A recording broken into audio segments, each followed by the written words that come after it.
அந்த முகத்துல ஒரு இடத்துல ஒரு சின்ன கோடு. அவர் சொன்னாரு, இந்த கோடு தான்ப்பா அந்த மிஸ்டேக். எல்லாமே அழகா பண்ணிருக்கிறேன், ஆனா ஒரு கோடு என்ன செய்தது, தேவையில்லாம வந்துருச்சு. அப்ப அவர் சொன்னாரு, இந்த தம்பி சொன்னாரு, ஐயா நீங்க காண்பித்ததுக்கு அப்புறம் தான் அந்த கோடு எனக்கு தெரியுது. சரி, இந்த சிலை எங்க வைக்க போறாங்க அப்படின்னு கேட்டார். அப்ப சொன்னாரு, ஒரு குறிப்பிட்ட அடி உயரத்துல கொண்டு போய் இந்த சிலையை வைக்க போறாங்க.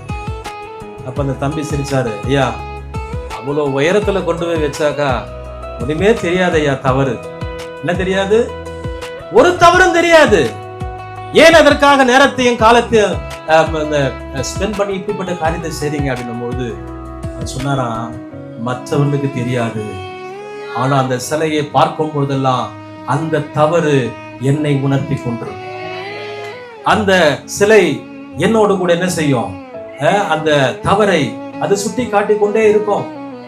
ஆகினால்தான் நான் என்ன செய்யறேன், திருத்தமாக வேறொரு சிலையை நான் உருவாக்கிறேன்.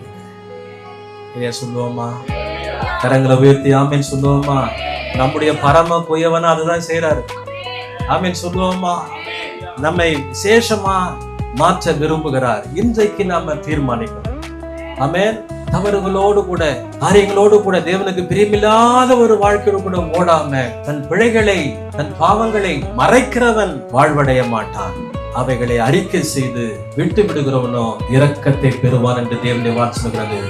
எத்தனை பேர் உணர்ந்து இந்த காலை வேளையில ஆமேன் இந்த சிற்பி செய்தது போல ஆமேன் கர்த்தருக்கு ஸ்தோத்திரம், அந்த தவறு எனக்கு தெரியுமே, அவர் சொல்ற எனக்கு தெரியுமே நான் பண்ண தவறு.